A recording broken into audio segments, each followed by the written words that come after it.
I've completed the final fitting. So what I want to do now, I've checked the sleeve length against her arms, and I need to adjust a little bit. So the chalk mark is her sleeve length. So before I turn this cuff up, I want to thin out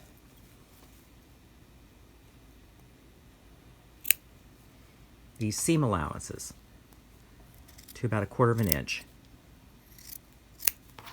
so that you don't have two seam allowances the same width sitting on top of each other. And I will do the same here.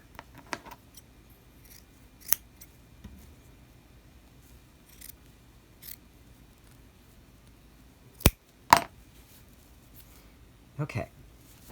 The next thing I want to do is I have cut bias strips 2 inches wide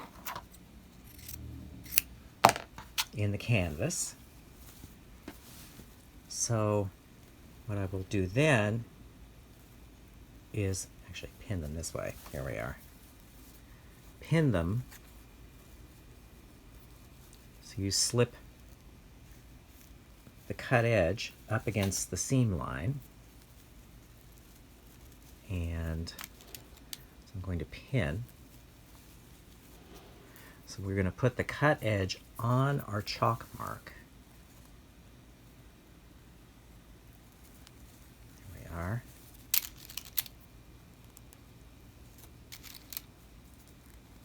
And pin all the way around. This is just going to reinforce the cuff a slight bit. Sometimes, depending on the fabric, I would use this because the fabric is thick.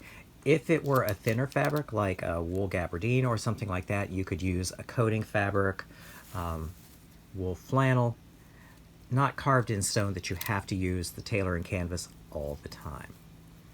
So then now I want to cut this off.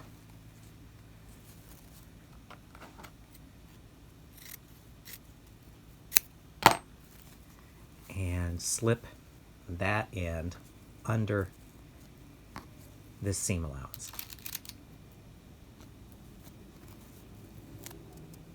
There we are. Okay. So the next step will be sewing to the top of the cuff. I'll go get a needle and thread and return. I'm back. And really, you just sew this with a running stitch, about 3/16 of an inch to 1/4 of an inch below the cut edge on the wool. As you can see, I'm using a contrasting thread. You will not see this in the final garment.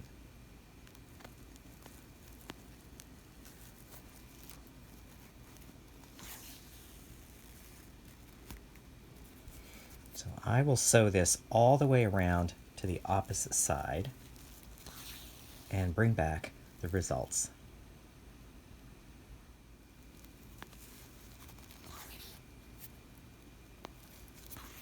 Okay.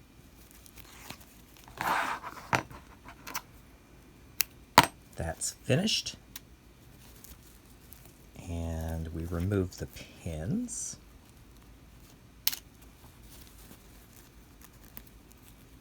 And the next step will be turning this up. So it's really a simple matter of folding it on that cut edge.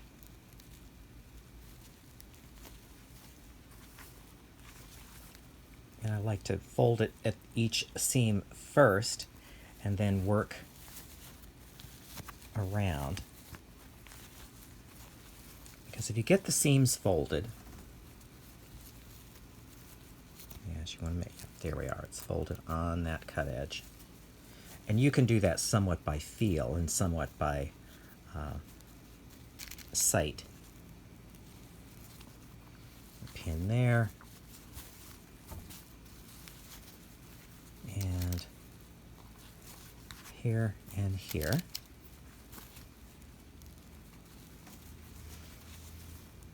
The next step will be tacking.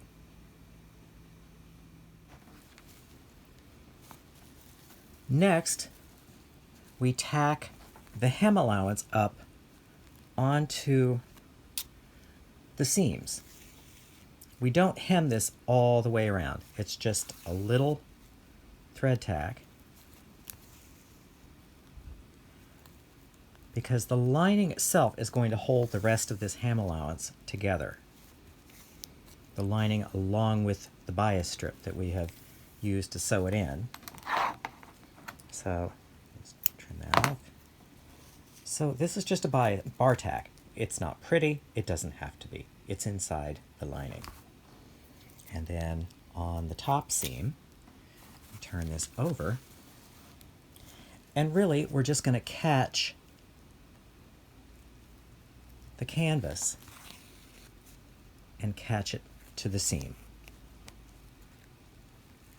So we don't have to nail this down to withstand gale force winds. We just want it to secure the lining. Like I said, will hold everything else in place. So there you have it.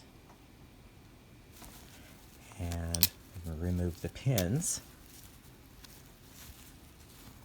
There we are. Then I'll turn this right side out and meet you at the pressing table. Now at the sleeve board on the pressing table,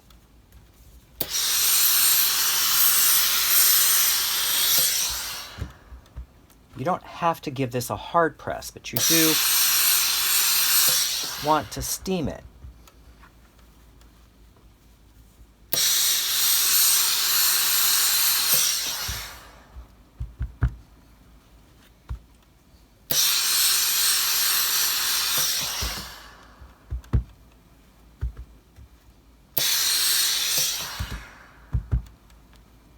And there we have the cuff, ready for the lining. Now, back to the work table. Next, we install the shoulder pad. Now, when I did the fitting for my client, when I placed the shoulder pads, I found that the top end of the shoulder pad ended up about 1 3/8 of an inch from the stitching line. You could use that as a number to sort of guide yourself. Now there, where my thumbnail is, that is the seam, and so you match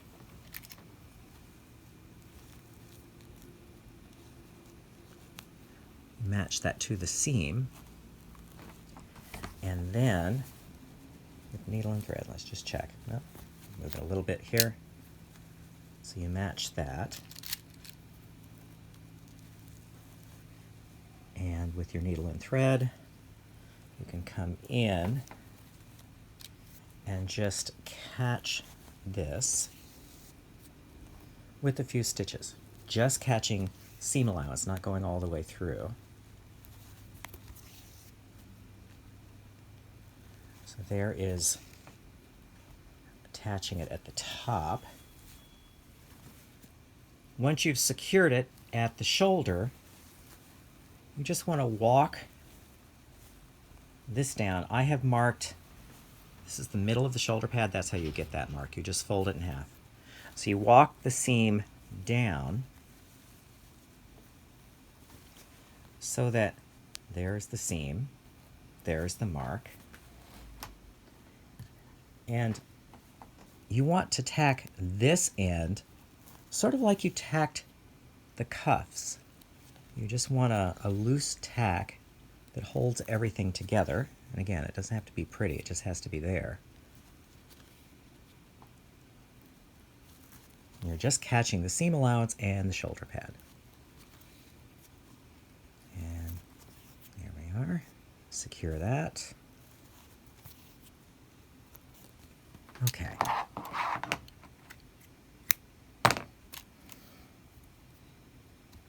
So we have this end of the shoulder pad and this end secured.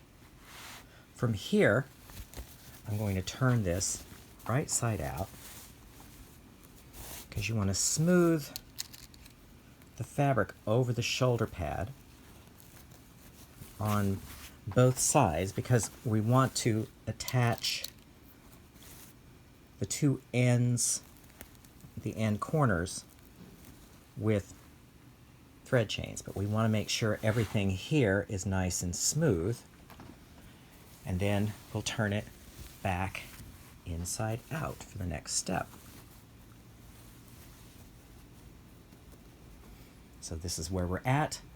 Next, thread chains. What we want to do here is to attach this corner to the nearest seam. So what we're going to make is what's called a thread chain. Now the thread chain, let me zoom in here so you can see it. On the thread chain, take a stitch and take another stitch, which will create a loop. From here, you're going to reach in. This is a chain, it's like a crochet. So what we're doing here is reaching through the loop to grab the thread, and I'll pull out here for a moment just so you can see it a little better. There we are. You keep a little tension on this side, but you're making a crochet. If you crochet, this is just a simple chain stitch. And so you're creating a tack, somewhat like a swing tack, not as elegant, but if it's on the inside where you won't see it because there's a lining, it's strong and quick to make. Okay, give 2 or 3 more.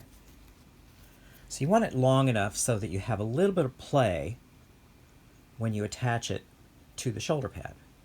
So now that you have made the chain, to close the chain, you're going to put the needle through the loop.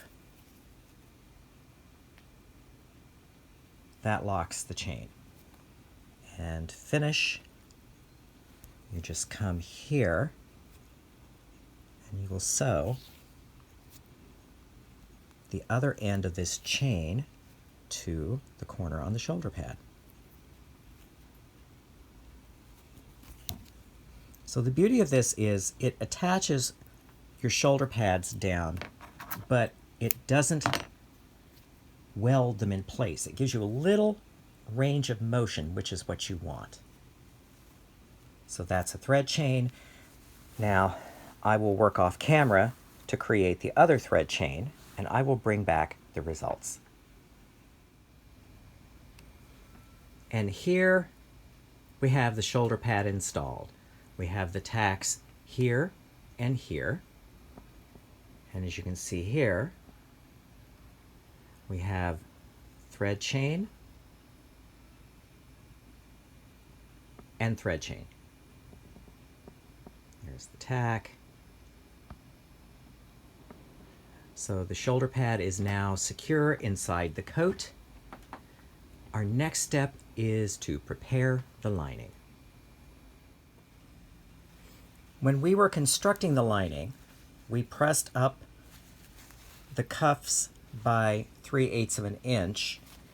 And so what I did also at the hem is also to press the hem up by about 3/8 of an inch. This is going to make it easier to finish. The final hand sewing is going to be the hem. So really, what we're doing now with our coat is pinning the lining into the coat. We'll be pinning right sides together. This is the shoulder seam on the coat facing. This is the shoulder dart on the lining. You match those two together. and pin. So I like to match both shoulders and pin towards the center. So there is the other shoulder seam on the facing, and let's find the dart on the lining. So there we are. There is the dart on the lining that matches to here, right sides together. From here, we will pin towards the center back. And I like to sneak up on it. I like to pin a little bit on one side and pin a little on the other. Now we're going to sew this in by machine, just so you know where we're going. This, like I said, this is not a totally bespoke coat. If you want to put it in by hand, by all means, but really with all the other handwork, throwing this in by machine is not criminal. And so yes, we keep working towards the center, and this is where the pleat comes in. I've had people ask me, how deep is the pleat? What happens is that wherever it overlaps, that's how deep your pleat is. And so it's going to, there's the center back here. So I will just put a pin right there. And then this, voila, all the center backs match up. Isn't that wonderful? Now, if you want to baste all this before you machine it, all good. I probably will, just because I don't want to dodge around the pins. So, to begin, we've matched the shoulder seams of the facing with the shoulder darts on the lining. From here, it's a simple matter of just matching the cut edges and pinning this all the way down to the hem. Now, I'm not going to make you watch me pin the whole thing, but when we get closer to the hem, I will show you there's a little move that I like to do. Okay, so we're getting close to the hem. Now this is, let's zoom in a little bit here. So what I'm going to do here is I'm going to match that cut edge with the folded edge on this little binding, because what you're going to do is you're going to fold this back so that you have about 3/8 of an inch from this fold to your stitching line.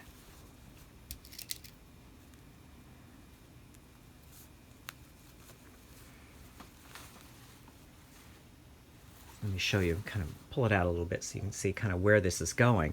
Because when this turns right side out, you'll have a fold right there. So you're going to sew, machine it all the way to that point there. Now, I'm going to pin the other side. I will then go hand baste this, and I will bring back the results.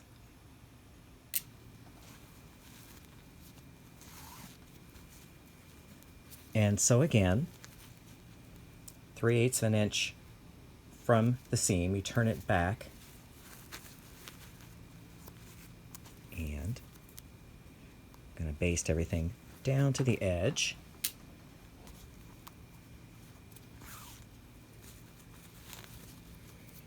And from here, after I tie this off, I will take this over to the machine to sew.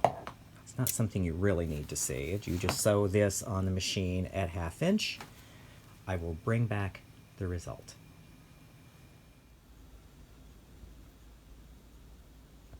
So here we have the lining sewn to the facing. The next step really is to press all of the seam allowances towards the lining. That's what we'll be doing on the sleeve board here. So I'll give it a start.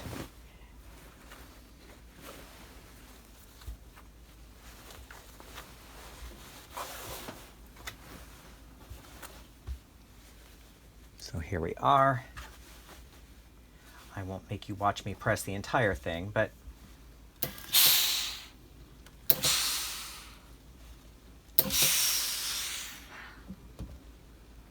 all of the seam allowances press towards the lining.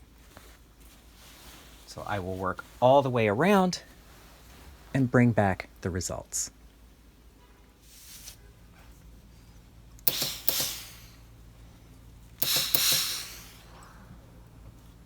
Now we're finished.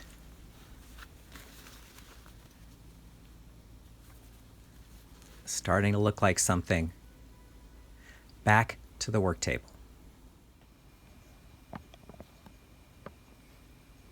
Now, before we turn everything right side out, we want to secure the center back of the facing to the seam, and also the shoulder seam here with the shoulder seam here. I will make the same thread chains. So shoulder seams, center back. I will sew the thread chains and bring you back the results. So here we have the 3 thread chains, one at the center back, and one each at the 2 shoulder seams. Now we can turn all of this right side out. So here we have the lining turned right side out.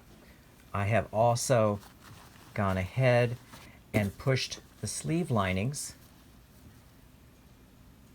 into the sleeves.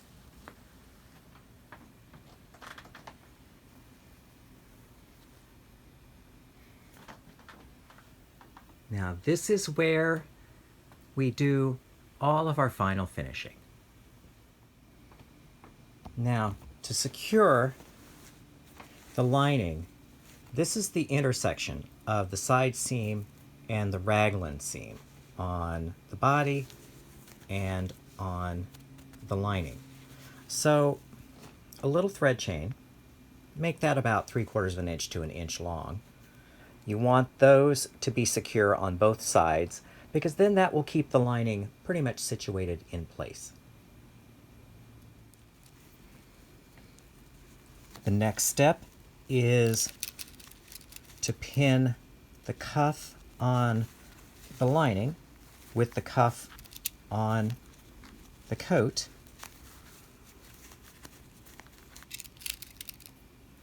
And this I will sew with a felling stitch. You could sew it with a slip stitch, but it's obviously a hand stitch. I will go off camera and sew this and bring back the result. So we're coming around to the end here. I'm using the felling stitch.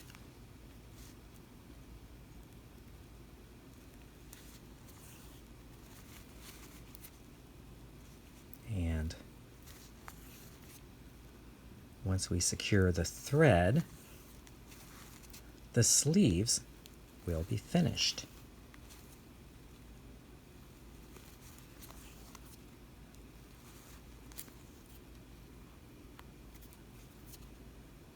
Okay then.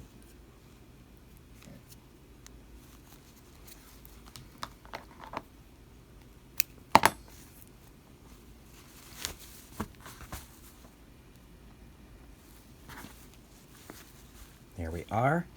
Now one other little thing is this is going to form a jump pleat. So you want to just give a little bit of pull,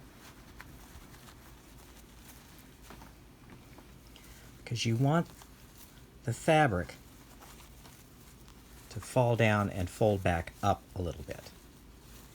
So what I'll do is I'll give that a little bit of steam, but that little extra in there, that is your jump pleat. You want a jump pleat in sleeves as well as the body, because you don't want to take any risk of the lining pulling the garment from underneath.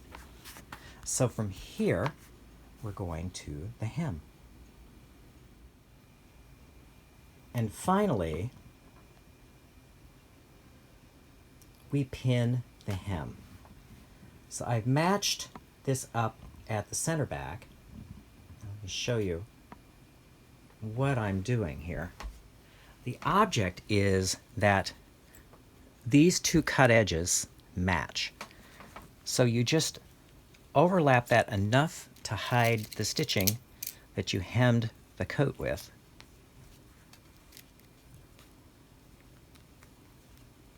So you match at the center back. You also match at the side seam here. There's the side seam. Yeah, there we are. There's the side seam there.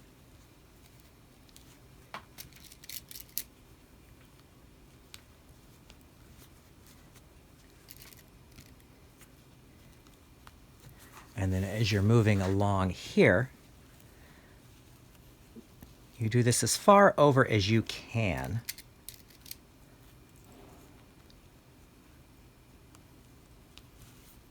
Let me trim that off there, because I don't want that hanging out.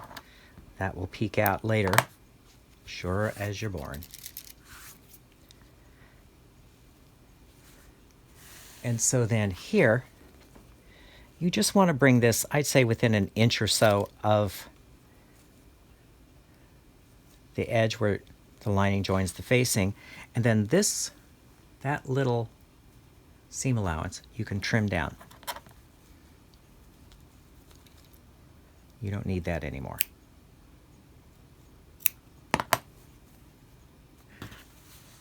So as the sleeve cuff, so the hem, I will stitch this down with a felling stitch, bring it back, and show you the result.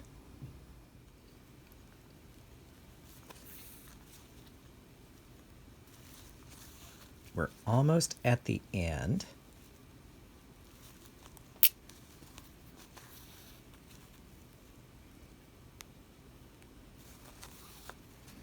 And again, you want to stop this about an inch or so from the facing.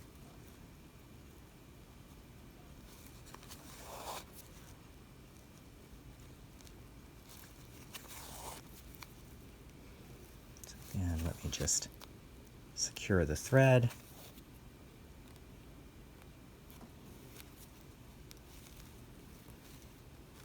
Because there is one more little move that we need to do. But first, just give you a look at that. See, this will eventually drape over that.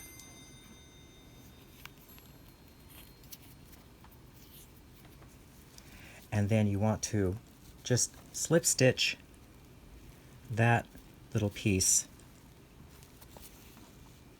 to the hem allowance.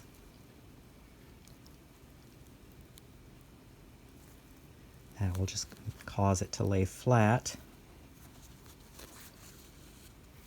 As you can see, not too many stitches. You just want to tack it down.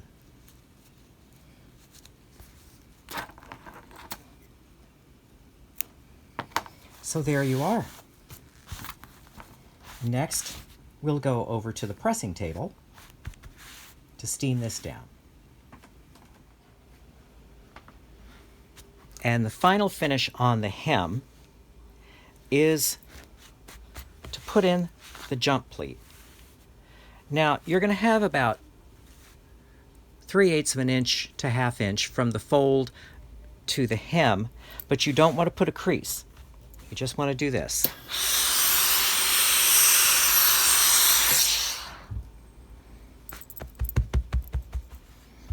That's all you want to do. You don't want a sharp crease there.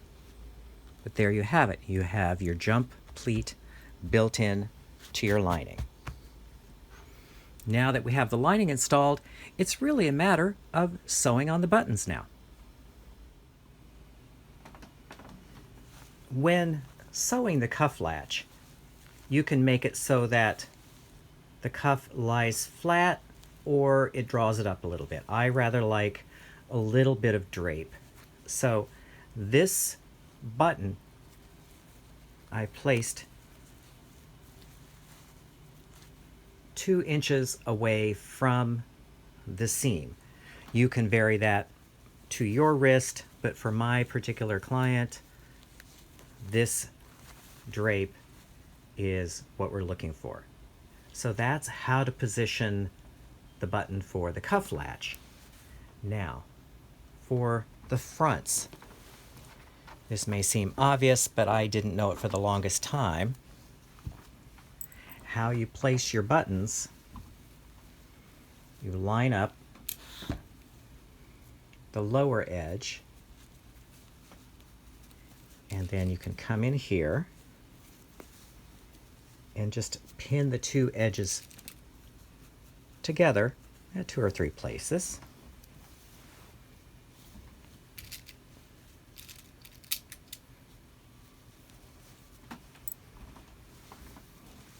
And then, with your pin, find the end of the buttonhole. The pin emerges here. And that is really the easiest way to figure your buttonhole placement.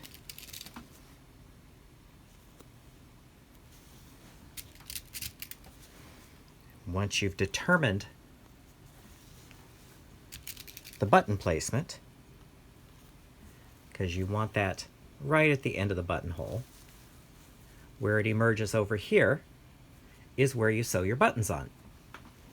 I will sew the buttons off camera, take out the basting, and return with the results. And here we have the finished coat. I have it all buttoned up right now. I'll give you a view of the inside in a moment. But there, the cuff latch, you can see the pockets and the fronts. So all of the basting's taken out, all of the pressing is finished, and it's ready for delivery. Now that we've reveled in the beauty of the outside, let me open it up and let you look at the lining.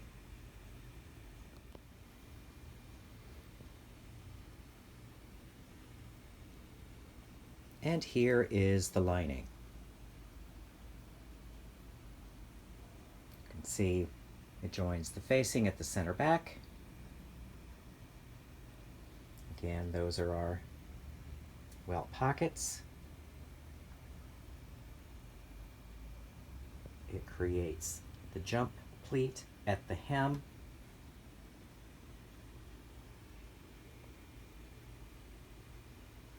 So there it is. I truly hope you've enjoyed this class. It's been quite a lot of fun making this coat.